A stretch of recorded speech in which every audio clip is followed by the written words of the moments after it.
the $100 MBA Show. Whether you want to build your own business or be better at it, you've come to the right place with our daily 10-minute business lessons for the real world.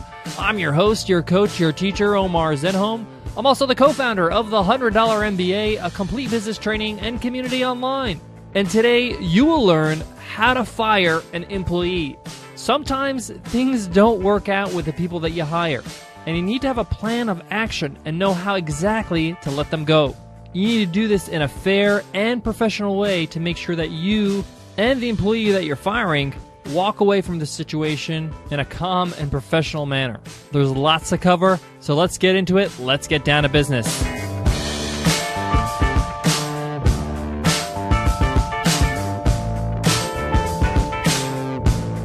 This jam-packed episode is sponsored by Squarespace. Squarespace recently launched their latest version of their platform, Squarespace 7, which has a completely redesigned interface, integrations with Getty Images, and Google Apps. They have 15 new templates and an incredible feature called Cover Pages. Try the new Squarespace at squarespace.com/MBA and enter code MBA at checkout to get 10% off. Let me preface this lesson, firing an employee, with this statement. Letting somebody go, firing somebody from your organization, from your business, even if you're a very small organization, it's just you and the person you just hired, should be a last resort. A lot of new entrepreneurs don't realize how much cost is involved in both time and money when it comes to hiring a new employee. Finding somebody to work for you is a lot of work.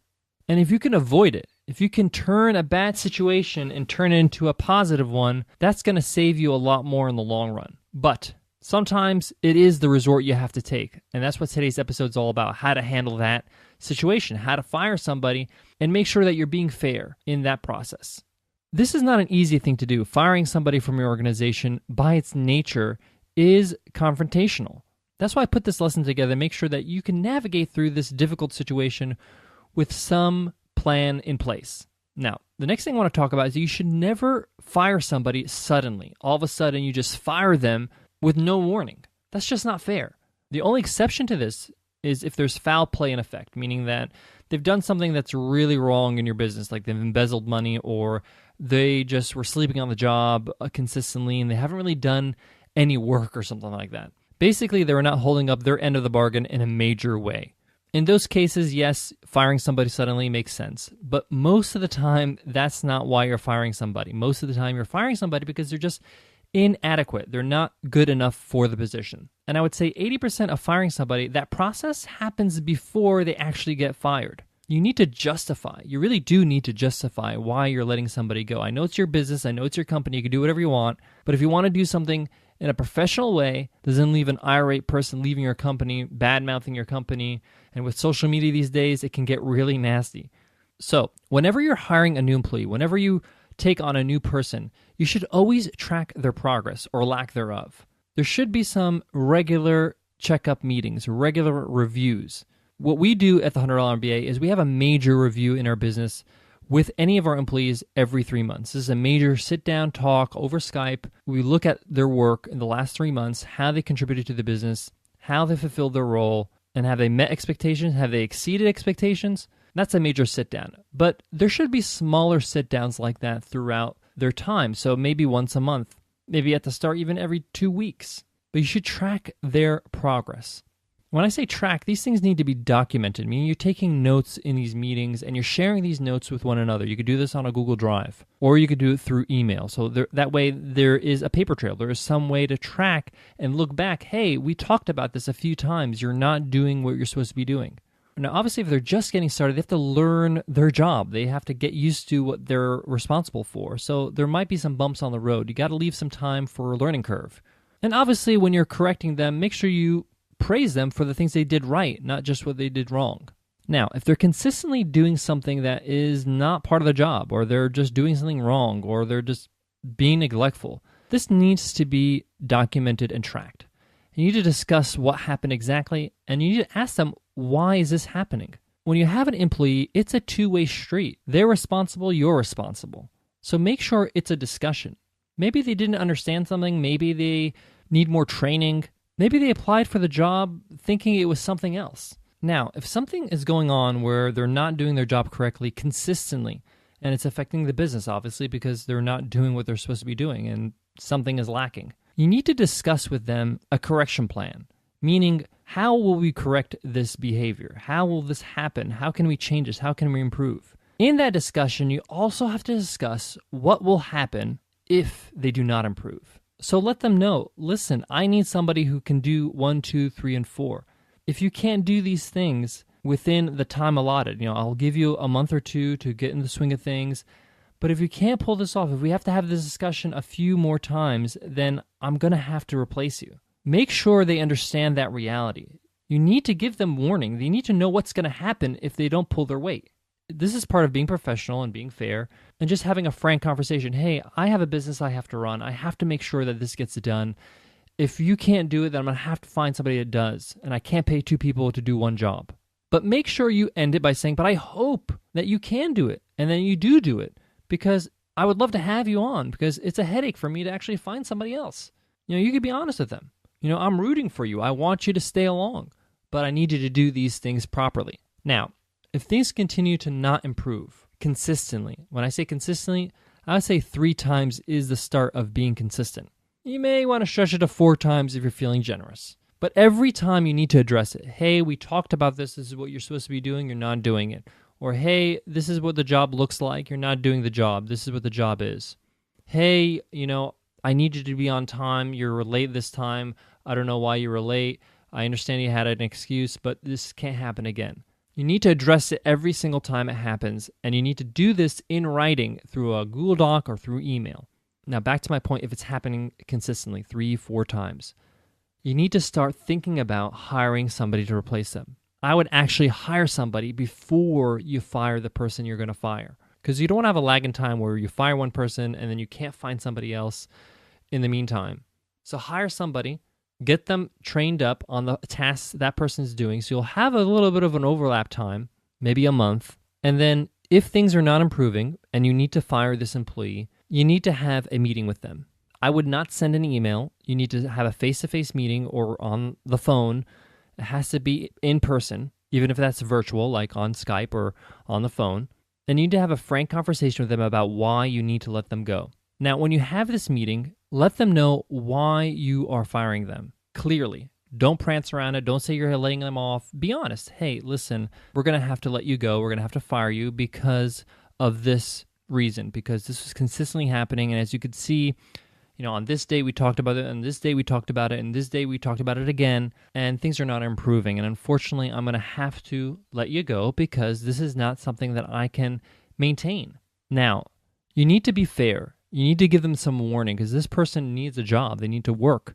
Now, when you were hiring them in the first place, you should have stipulated how much time you need to give them warning. It could be 2 weeks, it could be a month, but you have to give them a period where they can look for a job.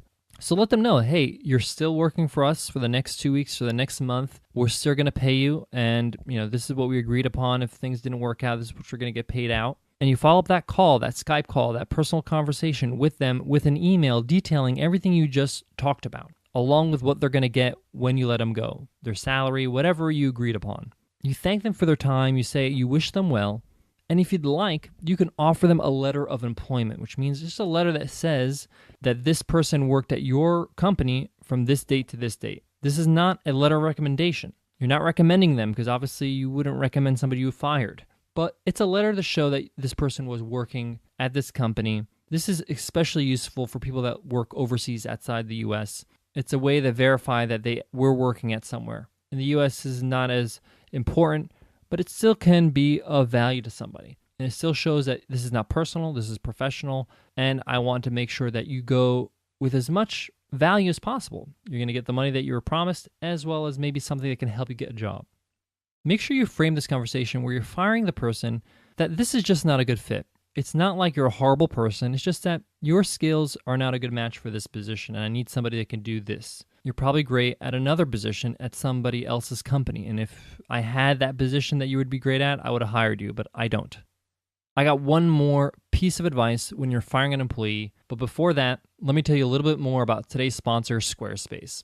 Building a website can be tough. Even if you know your way around coding, creating something that looks great and works great is time-consuming. But luckily, there's Squarespace. Squarespace helps you build amazing looking websites in no time. And now with Squarespace 7, their new platform, they have 15 new templates you can choose from. It integrates with Google Apps, and now they're partnered with Getty Images.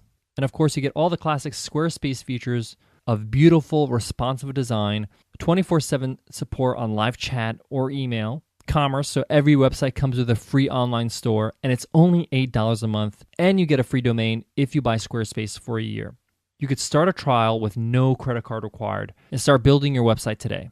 When you decide to sign up for Squarespace, make sure you use the offer code MBA. That's code MBA to get 10% off your first purchase. And by doing so, you show your support for our show. Thanks, Squarespace, for supporting today's episode. Check them out.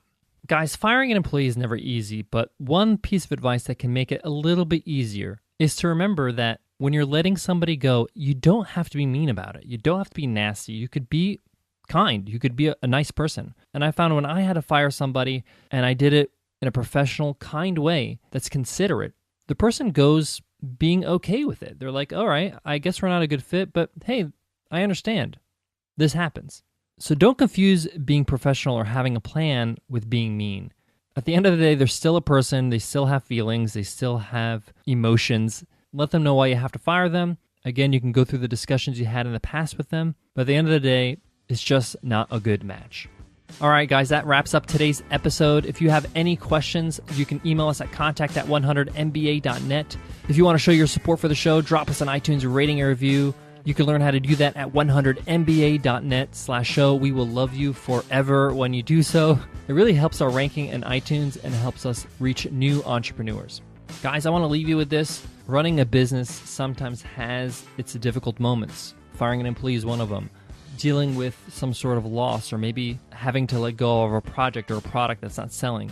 You're going to have some ups, you're going to have some downs. But remember that you're always learning, you're always growing. You have to have these moments where they're challenging so you can grow. The better you handle them, the better you'll be as an entrepreneur.